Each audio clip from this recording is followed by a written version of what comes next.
The Adventures of Sherlock Holmes, by Sir Arthur Conan Doyle. Adventure 11, The Adventure of the Beryl Coronet. "Holmes," said I, as I stood one morning in our bow window looking down the street, "here is a madman coming along. It seems rather sad that his relatives should allow him to come out alone." My friend rose lazily from his armchair and stood with his hands in the pockets of his dressing gown, looking over my shoulder. It was a bright, crisp February morning, and the snow of the day before still lay deep upon the ground, shimmering brightly in the wintry sun. Down the centre of Baker Street it had been ploughed into a brown crumbly band by the traffic, but at either side and on the heaped-up edges of the footpaths it still lay as white as when it fell. The grey pavement had been cleaned and scraped, but was still dangerously slippery, so that there were fewer passengers than usual.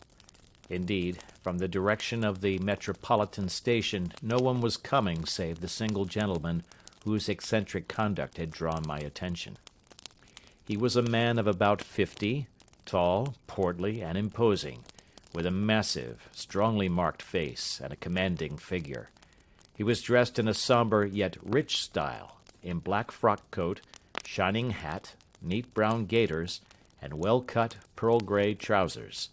Yet his actions were in absurd contrast to the dignity of his dress and features, for he was running hard, with occasional little springs such as a weary man gives who is little accustomed to set any tax upon his legs.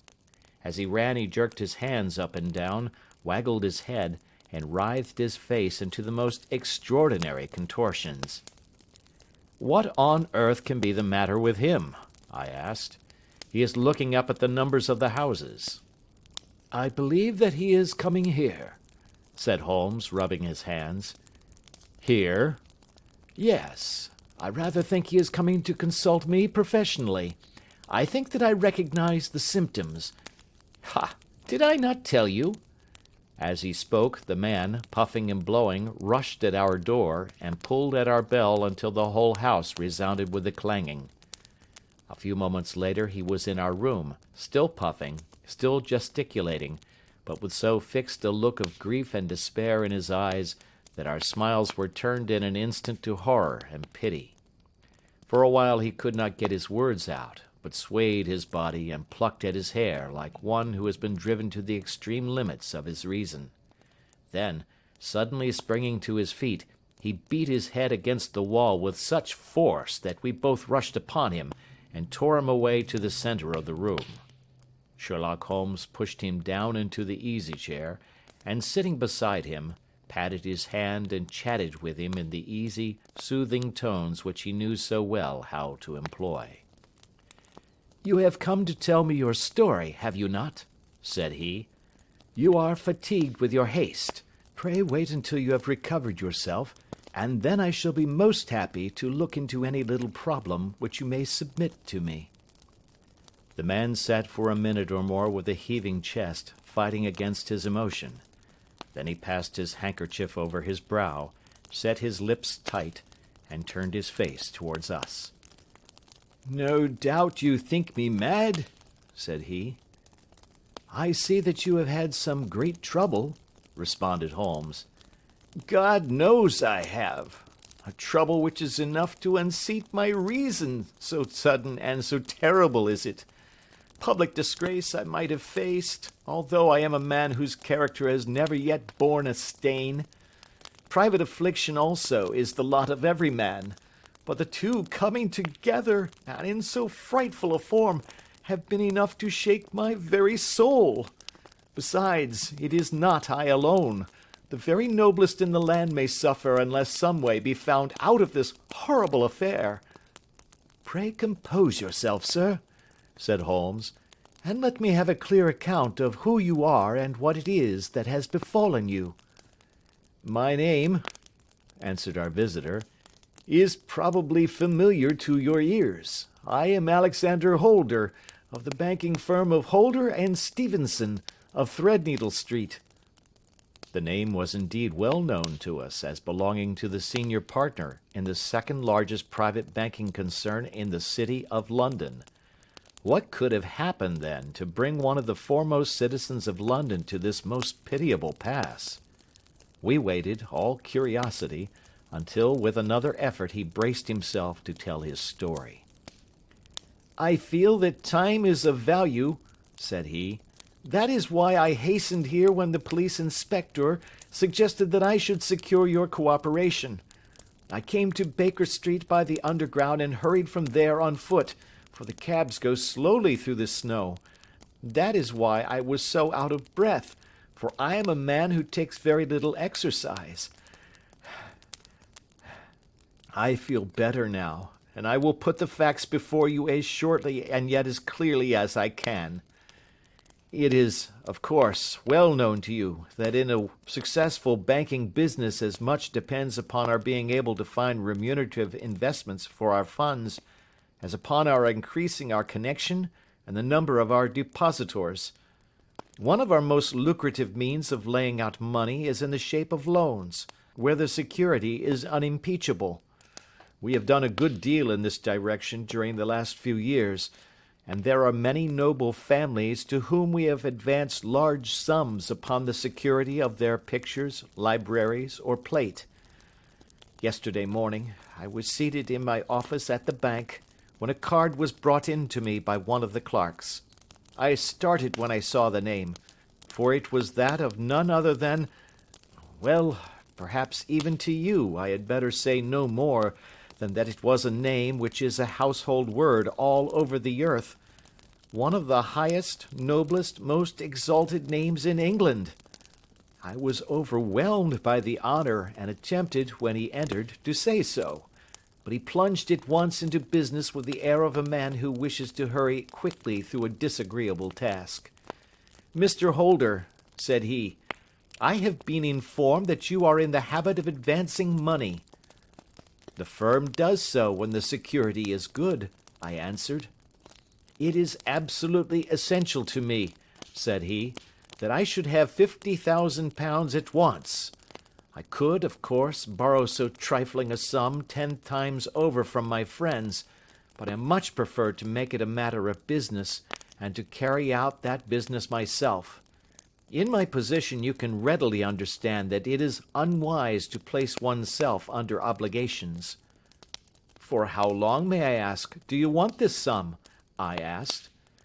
"Next Monday I have a large sum due to me, and I shall then most certainly repay what you advance, with whatever interest you think it right to charge. But it is very essential to me that the money should be paid at once." "I should be happy to advance it without further parley from my own private purse," said I, "were it not that the strain would be rather more than it could bear. If, on the other hand, I am to do it in the name of the firm, then in justice to my partner I must insist that, even in your case, every businesslike precaution should be taken." "I should much prefer to have it so," said he, raising up a square black morocco case which he had laid beside his chair. "You have doubtless heard of the Beryl Coronet?" "One of the most precious public possessions of the empire," said I. "Precisely." He opened the case, and there, embedded in soft flesh-colored velvet, lay the magnificent piece of jewelry which he had named. "There are 39 enormous beryls," said he, "and the price of the gold chasing is incalculable. The lowest estimate would put the worth of the coronet at double the sum which I have asked. I am prepared to leave it with you as my security." I took the precious case into my hands, and looked in some perplexity from it to my illustrious client. "You doubt its value?" he asked. "Not at all. I only doubt—" "The propriety of my leaving it. You may set your mind at rest about that. I should not dream of doing so were it not absolutely certain that I should be able in 4 days to reclaim it. It is a pure matter of form. Is the security sufficient?" "Ample." "You understand, Mr. Holder, that I am giving you a strong proof of the confidence which I have in you, founded upon all that I have heard of you. I rely upon you not only to be discreet and to refrain from all gossip upon the matter, but, Above all, to preserve this coronet with every possible precaution, because I need not say that a great public scandal would be caused if any harm were to befall it. Any injury to it would be almost as serious as its complete loss, for there are no Beryls in the world to match these, and it would be impossible to replace them. I leave it with you, however, with every confidence, and I shall call for it in person on Monday morning." Seeing that my client was anxious to leave, I said no more, but, calling for my cashier, I ordered him to pay over 50 £1,000 notes. When I was alone once more, however, with the precious case lying upon the table in front of me, I could not but think with some misgivings of the immense responsibility which it entailed upon me. There could be no doubt that, as it was a national possession, a horrible scandal would ensue if any misfortune should occur to it. I already regretted having ever consented to take charge of it. However, it was too late to alter the matter now, so I locked it up in my private safe and turned once more to my work. When evening came, I felt that it would be an imprudence to leave so precious a thing in the office behind me. Bankers' safes have been forced before now, and why should not mine be? If so, how terrible would be the position in which I should find myself! I determined, therefore, that for the next few days I would always carry the case backward and forward with me, so that it might never be really out of my reach. With this intention, I called a cab and drove out to my house at Streatham, carrying the jewel with me. I did not breathe freely until I had taken it upstairs and locked it in the bureau of my dressing-room. And now, a word as to my household, Mr. Holmes, for I wish you to thoroughly understand the situation. My groom and my page sleep out of the house, and may be set aside altogether. I have 3 maidservants who have been with me a number of years, and whose absolute reliability is quite above suspicion. Another, Lucy Parr, the second waiting-maid, has only been in my service a few months. She came with an excellent character, however, and has always given me satisfaction. She is a very pretty girl, and has attracted admirers, who have occasionally hung about the place. That is the only drawback which we have found to her, but we believe her to be a thoroughly good girl in every way. So much for the servants. My family itself is so small that it will not take me long to describe it. I am a widower and have an only son, Arthur. He has been a disappointment to me, Mr. Holmes, a grievous disappointment. I have no doubt that I am myself to blame. People tell me that I have spoiled him. Very likely I have. When my dear wife died, I felt that he was all I had to love. I could not bear to see the smile fade even for a moment from his face. I have never denied him a wish. Perhaps it would have been better for both of us had I been sterner, but I meant it for the best. It was naturally my intention that he should succeed me in my business, but he was not of a business turn. He was wild, wayward, and, to speak the truth, I could not trust him in the handling of large sums of money. When he was young he became a member of an aristocratic club, and there, having charming manners, he was soon the intimate of a number of men with long purses and expensive habits. He learned to play heavily at cards and to squander money on the turf, until he had again and again to come to me and implore me to give him an advance upon his allowance, that he might settle his debts of honor. He tried more than once to break away from the dangerous company which he was keeping, but each time the influence of his friend, Sir George Burnwell, was enough to draw him back again. And indeed, I could not wonder that such a man as Sir George Burnwell should gain an influence over him, for he has frequently brought him to my house, and I have found myself that I could hardly resist the fascination of his manner. He is older than Arthur, a man of the world to his finger-tips, one who has been everywhere, seen everything, a brilliant talker, and a man of great personal beauty. Yet when I think of him in cold blood, far away from the glamour of his presence, I am convinced from his cynical speech and the look which I have caught in his eyes, that he is one who should be deeply distrusted. So, I think, and so too thinks my little Mary, who has a woman's quick insight into character. And now there is only she to be described. She is my niece, but when my brother died 5 years ago and left her alone in the world, I adopted her, and have looked upon her ever since as my daughter. She is a sunbeam in my house, sweet, loving, beautiful, a wonderful manager and housekeeper, yet as tender and quiet and gentle as a woman could be. She is my right hand. I do not know what I could do without her. In only one matter has she ever gone against my wishes. Twice my boy has asked her to marry him, for he loves her devotedly, but each time she has refused him. I think that if anyone could have drawn him into the right path, it would have been she, and that his marriage might have changed his whole life. But now, alas, it is too late, forever too late. Now, Mr. Holmes, you know the people who live under my roof, and I shall continue with my miserable story. When we were taking coffee in the drawing-room that night after dinner, I told Arthur and Mary my experience, and of the precious treasure which we had under our roof, suppressing only the name of my client. Lucy Parr, who had brought in the coffee, had, I am sure, left the room, but I cannot swear that the door was closed. Mary and Arthur were much interested and wished to see the famous coronet, but I thought it better not to disturb it. "Where have you put it?" asked Arthur. "In my own bureau." "Well, I hope to goodness the house won't be burgled during the night," said he. "It is locked up," I answered. "Oh, any old key will fit that bureau. When I was a youngster I have opened it myself with the key of the box-room cupboard."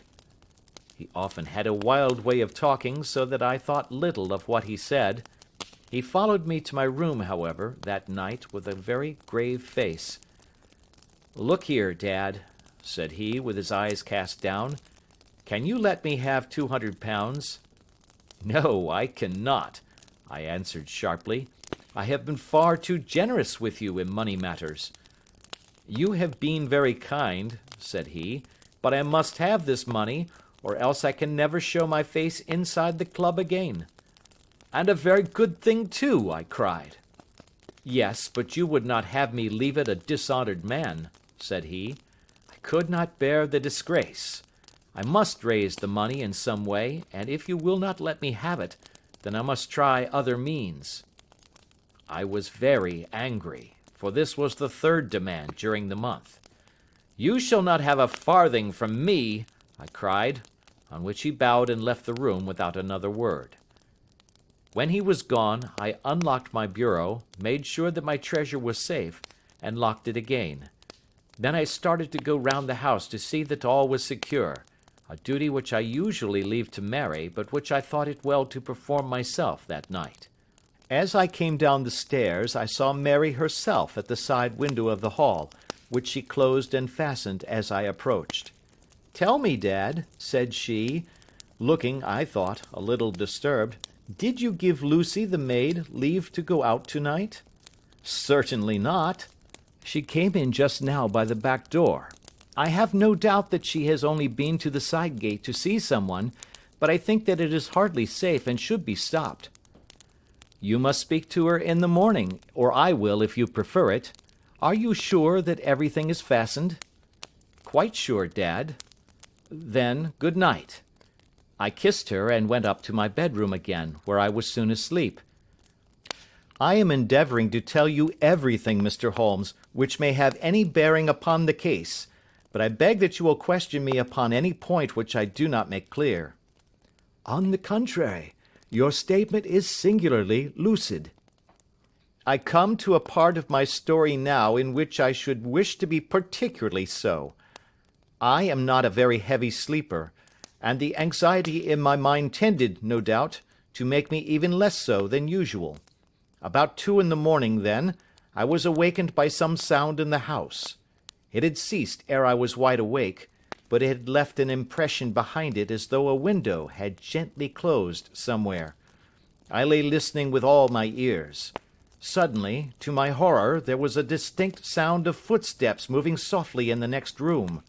I slipped out of bed, all palpitating with fear, and peeped round the corner of my dressing-room door.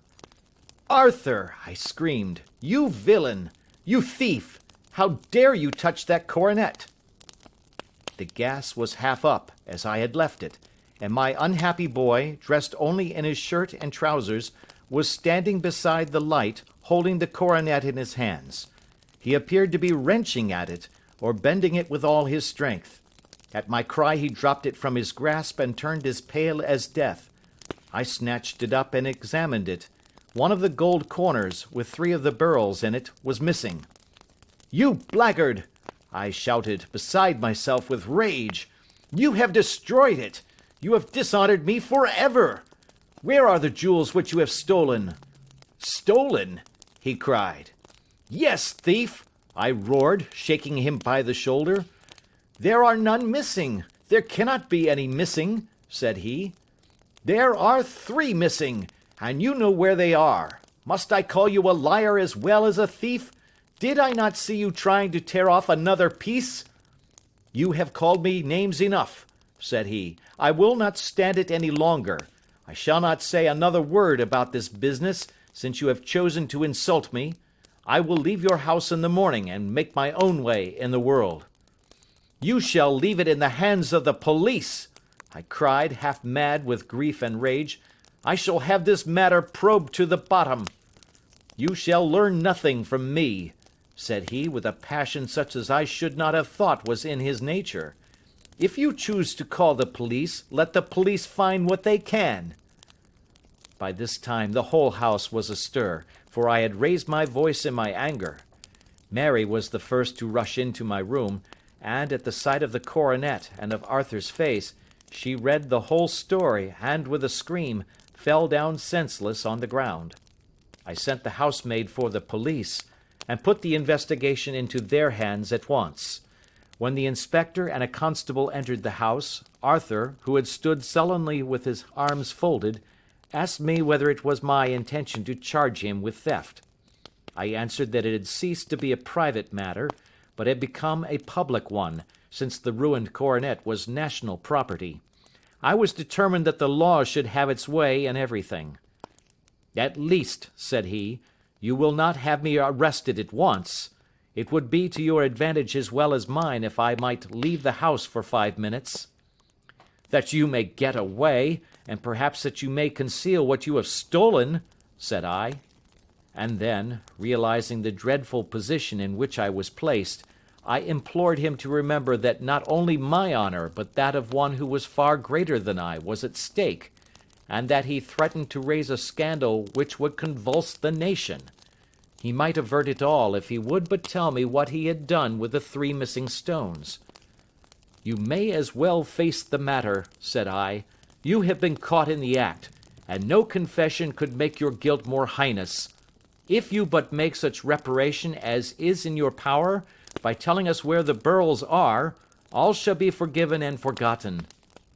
"Keep your forgiveness for those who ask for it," he answered, turning away from me with a sneer. I saw that he was too hardened for any words of mine to influence him. There was but one way for it. I called in the inspector and gave him into custody. A search was made at once, not only of his person but of his room, and of every portion of the house where he could possibly have concealed the gems, but no trace of them could be found, nor would the wretched boy open his mouth for all our persuasions and our threats. This morning he was removed to a cell, and I, after going through all the police formalities, have hurried round to you to implore you to use your skill in unravelling the matter. The police have openly confessed that they can at present make nothing of it. You may go to any expense which you think necessary. I have already offered a reward of £1,000. My God, what shall I do? I have lost my honor, my gems, and my son in one night. Oh, what shall I do?" He put a hand on either side of his head, and rocked himself to and fro, droning to himself like a child whose grief has got beyond words. Sherlock Holmes sat silent for some few minutes, with his brows knitted and his eyes fixed upon the fire. "Do you receive much company?" he asked. None save my partner with his family, and an occasional friend of Arthur's. Sir George Burnwell has been several times lately. No one else, I think. Do you go out much in society? Arthur does. Mary and I stay at home. We neither of us care for it. That is unusual in a young girl. She is of a quiet nature. Besides, she is not so very young. She is 24. This matter, from what you say, seems to have been a shock to her also. Terrible! She is even more affected than I. You have neither of you any doubt as to your son's guilt? How can we have, when I saw him with my own eyes with the coronet in his hands? I hardly consider that a conclusive proof. Was the remainder of the coronet at all injured? Yes, it was twisted. Do you not think, then, that he might have been trying to straighten it? God bless you! You are doing what you can for him and for me. But it is too heavy a task. What was he doing there at all? If his purpose were innocent, why did he not say so? Precisely. And if it were guilty, why did he not invent a lie? His silence appears to me to cut both ways. There are several singular points about the case. What did the police think of the noise which awoke you from your sleep? They considered that it might be caused by Arthur's closing his bedroom door. A likely story. As if a man bent on felony would slam his door so as to wake a household. What did they say then of the disappearance of these gems? They are still sounding the planking and probing the furniture in the hope of finding them. Have they thought of looking outside the house? Yes, they have shown extraordinary energy. The whole garden has already been minutely examined. Now, my dear sir, said Holmes, is it not obvious to you now that this matter really strikes very much deeper than either you or the police were at first inclined to think? It appeared to you to be a simple case. To me, it seems exceedingly complex. Consider what is involved by your theory. You suppose that your son came down from his bed, went, at great risk, to your dressing room, opened your bureau, took out your coronet, broke off by main force a small portion of it, went to some other place, concealed 3 gems out of the 39, with such skill that nobody can find them, and then returned with the other 36 into the room in which he exposed himself to the greatest danger of being discovered. I ask you now, is such a theory tenable? But what other is there? Cried the banker with a gesture of despair. If his motives were innocent, why does he not explain them? It is our task to find that out, replied Holmes. So now, if you please, Mr. Holder, we will set off for Streatham together, and devote an hour to glancing a little more closely into details. My friend insisted upon my accompanying them in their expedition, which I was eager enough to do, for my curiosity and sympathy were deeply stirred by the story to which we had listened. I confess that the guilt of the banker's son appeared to me to be as obvious as it did to his unhappy father, but still I had such faith in Holmes's judgment that I felt there must be some grounds for hope, as long as he was dissatisfied with the accepted explanation. He hardly spoke a word the whole way out to the southern suburb, but sat with his chin upon his breast and his hat drawn over his eyes, sunk in the deepest thought. Our client appeared to have taken fresh heart at the little glimpse of hope which had been presented to him, and he even broke into a desultory chat with me over his business affairs. A short railway journey and a shorter walk brought us to Fairbank, the modest residence of the great financier. Fairbank was a good-sized, square house of white stone, standing back a little from the road. A double carriage sweep, with a snow-clad lawn, stretched down in front to 2 large iron gates which closed the entrance. On the right side was a small wooden thicket, which led into a narrow path between 2 neat hedges stretching from the road to the kitchen door, and forming the tradesman's entrance. On the left ran a lane which led to the stables, and was not itself within the grounds at all, being a public, though little used, thoroughfare. Holmes left us standing at the door and walked slowly all round the house, across the front, down the tradesman's path, and so round by the garden behind into the stable lane. So long was he that Mr. Holder and I went into the dining room and waited by the fire until he should return. We were sitting there in silence when the door opened, and a young lady came in. She was rather above the middle height, slim, with dark hair and eyes, which seemed the darker against the absolute pallor of her skin. I do not think that I have ever seen such deadly paleness in a woman's face. Her lips, too, were bloodless, but her eyes were flushed with crying. As she swept silently into the room, she impressed me with a greater sense of grief than the banker had done in the morning, and it was the more striking in her as she was evidently a woman of strong character, with immense capacity for self-restraint. Disregarding my presence, she went straight to her uncle and passed her hand over his head with a sweet, womanly caress. "You have given orders that Arthur should be liberated, have you not, Dad?" she asked. "No, no, my girl, the matter must be probed to the bottom." "But I am so sure that he is innocent. You know what women's instincts are. I know that he has done no harm and that you will be sorry for having acted so harshly." "Why is he silent, then, if he is innocent?" "Who knows? Perhaps because he was so angry that you should suspect him." "How could I help suspecting him, when I actually saw him with the coronet in his hand?" "Oh, but he had only picked it up to look at it. Oh, do take my word for it, that he is innocent. Let the matter drop and say no more. It is so dreadful to think of our dear Arthur in prison." "I shall never let it drop until the gems are found. Never, Mary. Your affection for Arthur blinds you as to the awful consequences to me. Far from hushing the thing up, I have brought a gentleman down from London to inquire more deeply into it." "This gentleman?" she asked, facing round to me. "No, his friend. He wished us to leave him alone. He is round in the stable lane now." "The stable lane?" She raised her dark eyebrows. "What can he hope to find there? Ah, this, I suppose, is he. I trust, sir, that you will succeed in proving what I feel sure is the truth, that my cousin Arthur is innocent of this crime."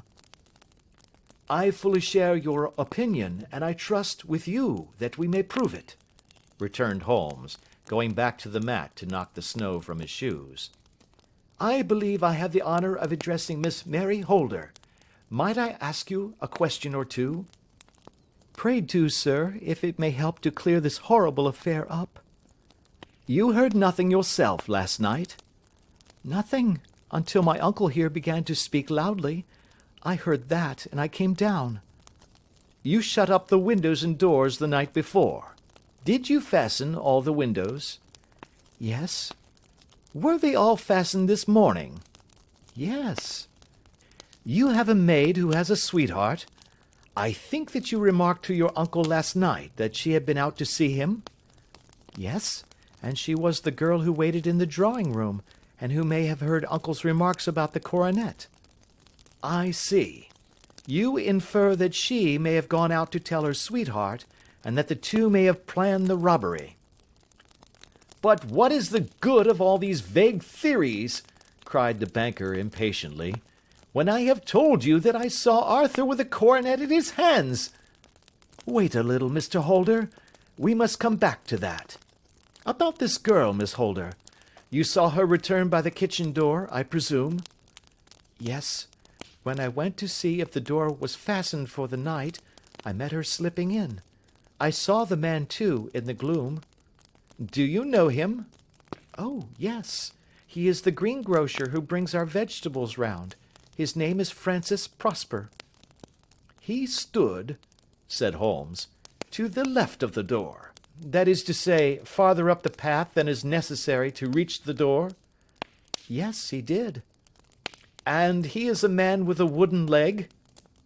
Something like fear sprang up in the young lady's expressive black eyes. "Why, you are like a magician," said she. "How do you know that?" She smiled, but there was no answering smile in Holmes's thin, eager face. "I should be very glad now to go upstairs," said he. "I shall probably wish to go over the outside of the house again. Perhaps I had better take a look at the lower windows before I go up." He walked swiftly round from one to the other, pausing only at the large one which looked from the hall onto the stable lane.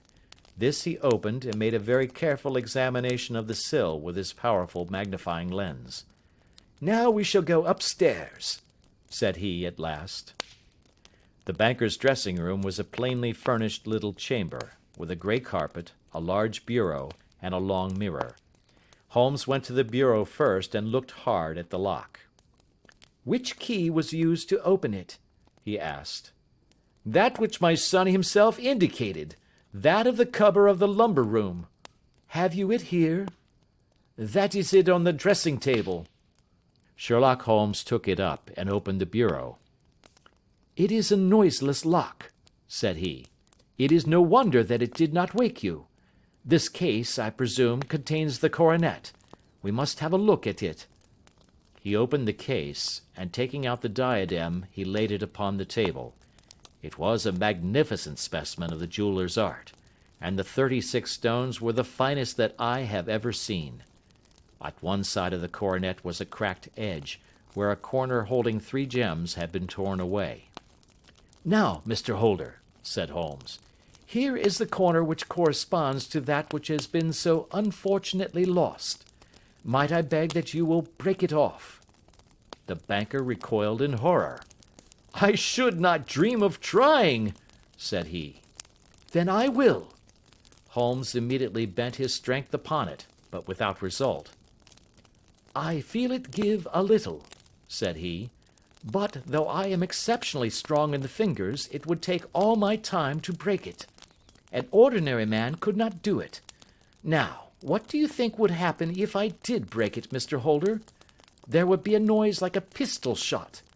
Do you tell me that all this happened within a few yards of your bed, and that you heard nothing of it?" "I do not know what to think. It is all dark to me." "But perhaps it may grow lighter as we go. What do you think, Miss Holder?" "I confess that I still share my uncle's perplexity." "Your son had no shoes or slippers on when you saw him?" "He had nothing on save only his trousers and shirt." "Thank you. We have certainly been favoured with extraordinary luck during this inquiry, and it will be entirely our own fault if we do not succeed in clearing the matter up. With your permission, Mr. Holder, I shall now continue my investigations outside." He went alone at his own request, for he explained that any unnecessary footmarks might make his task more difficult. For an hour or more he was at work, returning at last with his feet heavy with snow, and his features as inscrutable as ever. "I think that I have seen now all that there is to see, Mr. Holder," said he. "I can serve you best by returning to my rooms." "But the gems, Mr. Holmes, where are they?" "I cannot tell." The banker wrung his hands. "I shall never see them again," he cried. "And my son? You give me hopes?" "My opinion is in no way altered." "Then, for God's sake, what was this dark business which was acted in my house last night?" "If you can call upon me at my Baker Street rooms tomorrow morning, between 9 and 10, I shall be happy to do what I can to make it clearer. I understand that you will give me carte blanche to act for you, provided only that I get back the gems, and that you place no limit on the sum I may draw." "I would give my fortune to have them back." "Very good. I shall look into the matter between this and then. Good-bye. It is just possible that I may have to come over here again before evening." It was obvious to me that my companion's mind was now made up about the case, although what his conclusions were was more than I could even dimly imagine. Several times during our homeward journey I endeavoured to sound him upon the point, but he always glided away to some other topic, until at last I gave it over in despair. It was not yet 3 when we found ourselves in our rooms once more. He hurried to his chamber and was down again in a few minutes, dressed as a common loafer. With his collar turned up, his shiny, seedy coat, his red cravat, and his worn boots, he was a perfect sample of the class. "I think that this should do," said he, glancing into the glass above the fireplace. "I only wish that you would come with me, Watson, but I fear that it won't do. I may be on the trail in this matter, or I may be following a will-o'-the-wisp, but I shall soon know which it is. I hope that I may be back in a few hours." He cut a slice of bread from the joint upon the sideboard, sandwiched it between 2 rounds of bread, and thrusting this rude meal into his pocket, he started off upon his expedition. I had just finished my tea when he returned, evidently in excellent spirits, swinging an old elastic-sided boot in his hand. He chucked it down into a corner and helped himself to a cup of tea. "I only looked in as I passed," said he.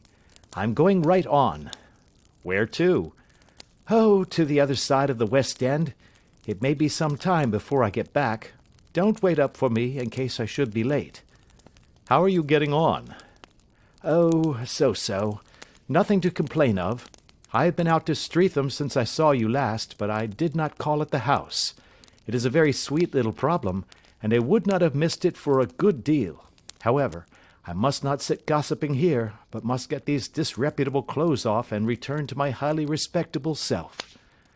I could see by his manner that he had stronger reasons for satisfaction than his words alone would imply. His eyes twinkled, and there was even a touch of colour upon his sallow cheeks. He hastened upstairs, and a few minutes later I heard the slam of the hall door, which told me that he was off once more upon his congenial hunt. I waited until midnight, but there was no sign of his return, so I retired to my room. It was no uncommon thing for him to be away for days and nights on end when he was hot upon a scent, so that his lateness caused me no surprise. I do not know at what hour he came in, but when I came down to breakfast in the morning, there he was, with a cup of coffee in one hand and the paper in the other, as fresh and trim as possible.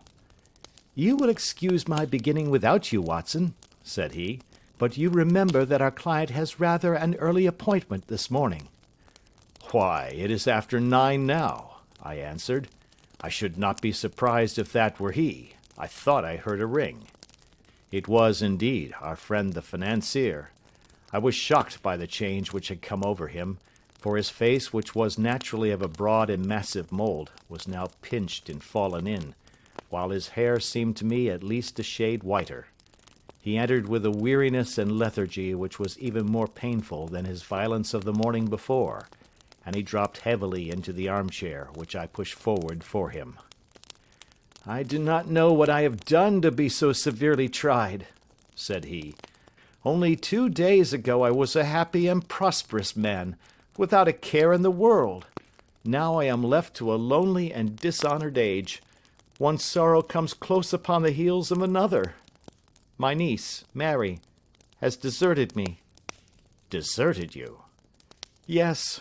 Her bed this morning had not been slept in. Her room was empty, and a note for me lay upon the hall table. I had said to her last night, in sorrow and not in anger, that if she had married my boy all might have been well with him. Perhaps it was thoughtless of me to say so. It is to that remark that she refers in this note.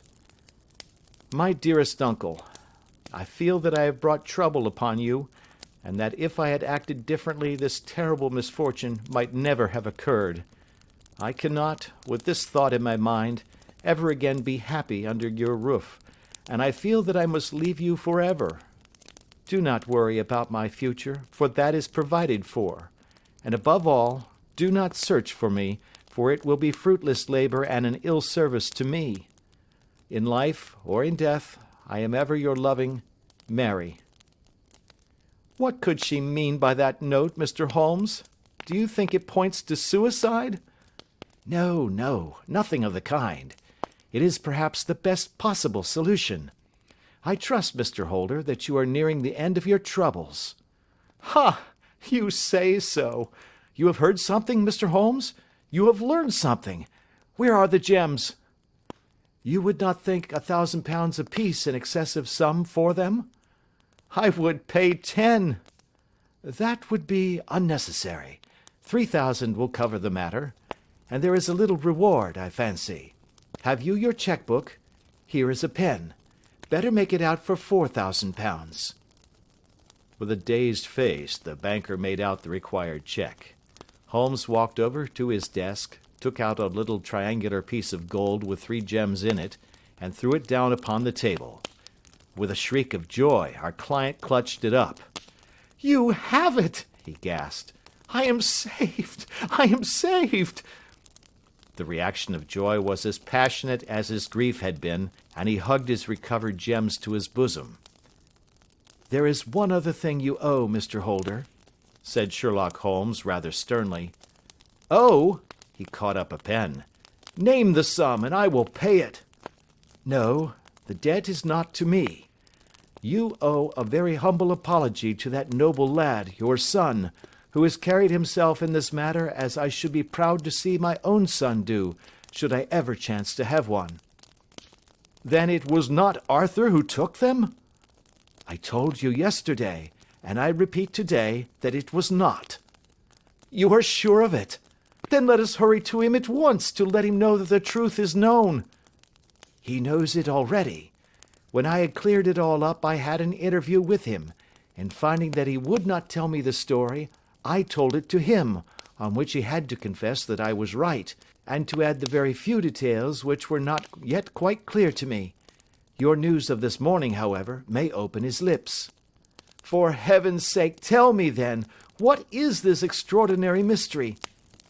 "I will do so, and I will show you the steps by which I reached it. And let me say to you first, that which is hardest for me to say, and for you to hear. There has been an understanding between Sir George Burnwell and your niece Mary. They have now fled together." "My Mary? Impossible!" "It is unfortunately more than possible, it is certain. Neither you nor your son knew the true character of this man when you admitted him into your family circle. He is one of the most dangerous men in England, a ruined gambler, an absolutely desperate villain, a man without heart or conscience. Your niece knew nothing of such men. When he breathed his vows to her, as he had done to 100 before her, she flattered herself that she alone had touched his heart. The devil knows best what he said, but at least she became his tool and was in the habit of seeing him nearly every evening." "I cannot, and I will not, believe it," cried the banker with an ashen face. "I will tell you then what occurred in your house last night.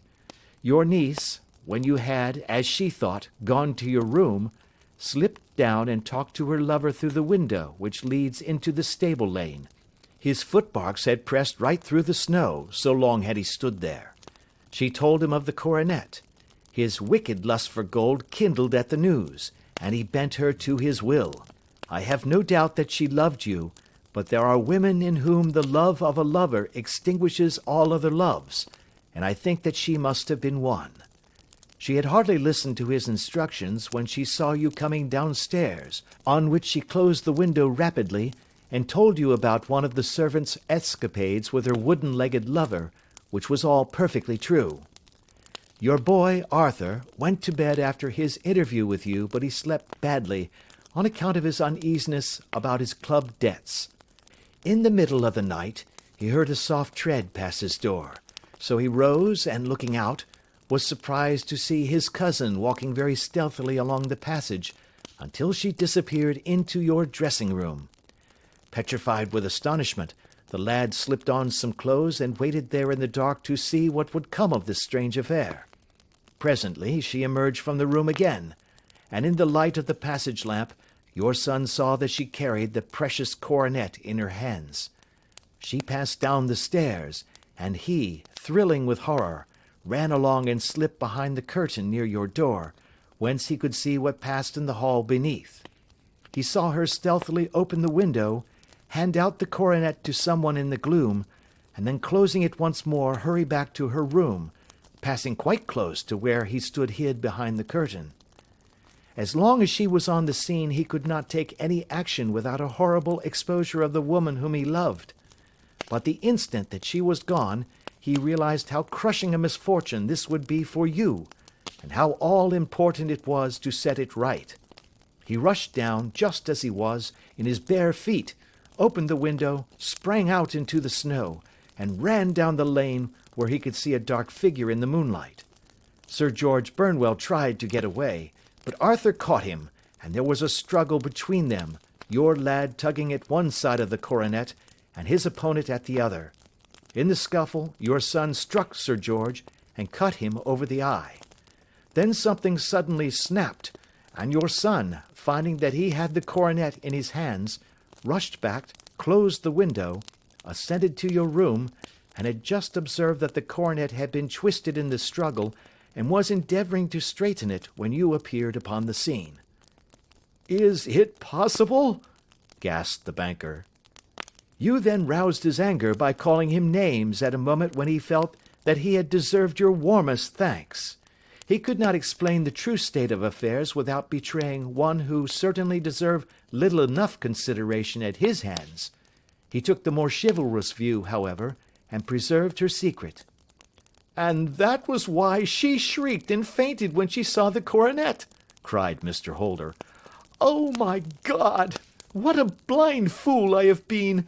And his asking to be allowed to go out for 5 minutes! The dear fellow wanted to see if the missing piece were at the scene of the struggle. How cruelly I have misjudged him!" "When I arrived at the house," continued Holmes, "I at once went very carefully round it to observe if there were any traces in the snow which might help me. I knew that none had fallen since the evening before, and also that there had been a strong frost to preserve impressions. I passed along the tradesman's path, but found it all trampled down and indistinguishable. Just beyond it, however, at the far side of the kitchen door, a woman had stood and talked with a man, whose round impressions on one side showed that he had a wooden leg.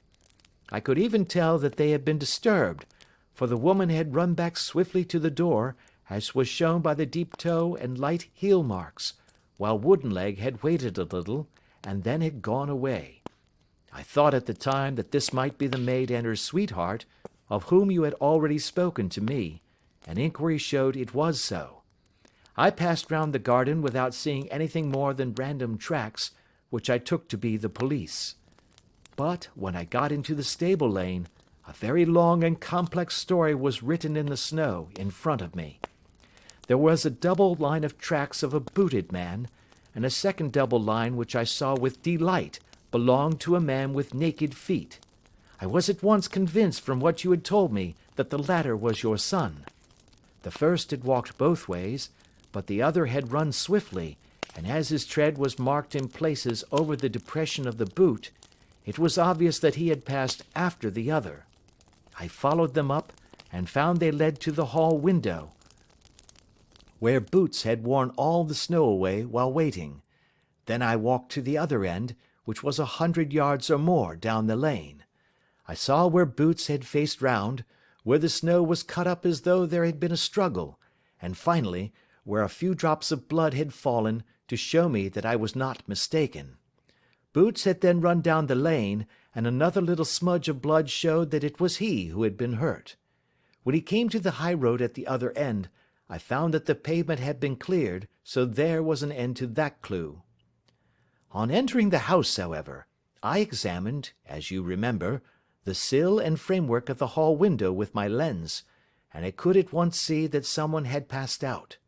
I could distinguish the outline of an instep where the wet foot had been placed in coming in. I was then beginning to be able to form an opinion as to what had occurred. A man had waited outside the window, someone had brought the gems, the deed had been overseen by your son, he had pursued the thief, had struggled with him, they had each tugged at the coronet, their united strength causing injuries which neither alone could have effected. He had returned with the prize, but had left a fragment in the grasp of his opponent. So far I was clear. The question now was, who was the man, and who was it brought him the coronet? It is an old maxim of mine that when you have excluded the impossible, whatever remains, however improbable, must be the truth. Now, I knew that it was not you who had brought it down, so there only remained your niece and the maids. But if it were the maids, why should your son allow himself to be accused in their place? There could be no possible reason. As he loved his cousin, however, there was an excellent explanation why he should retain her secret, the more so as the secret was a disgraceful one. When I remembered that you had seen her at that window, and how she had fainted on seeing the coronet again, my conjecture became a certainty. And who could it be who was her confederate? A lover, evidently, for who else could outweigh the love and gratitude which she must feel to you? I knew that you went out little, and that your circle of friends was a very limited one, but among them was Sir George Burnwell. I had heard of him before as being a man of evil reputation among women. It must have been he who wore those boots and retained the missing gems. Even though he knew that Arthur had discovered him, he might still flatter himself that he was safe, for the lad could not say a word without compromising his own family. Well, your own good sense will suggest what measures I took next. I went in the shape of a loafer to Sir George's house, managed to pick up an acquaintance with his valet, learned that his master had cut his head the night before, and finally, at the expense of 6 shillings, made all sure by buying a pair of his cast-off shoes. With these I journeyed down to Streatham and saw that they exactly fitted the tracks. "I saw an ill-dressed vagabond in the lane yesterday evening," said Mr. Holder. "Precisely. It was I. I found that I had my man, so I came home and changed my clothes. It was a delicate part which I had to play then, for I saw that a prosecution must be avoided to avert scandal, and I knew that so astute a villain would see that our hands were tied in the matter. I went and saw him. At first, of course, he denied everything, but when I gave him every particular that had occurred, he tried to bluster and took down a life-preserver from the wall. I knew my man, however, and I clapped a pistol to his head before he could strike. Then he became a little more reasonable. I told him that we would give him a price for the stones he held, £1,000 apiece. That brought out the first signs of grief that he had shown. 'Why, dash it all,' said he, 'I've let them go at 600 for the 3. I soon managed to get the address of the receiver who had them, on promising him that there would be no prosecution. Off I set to him, and after much chaffering I got our stones at £1,000 apiece.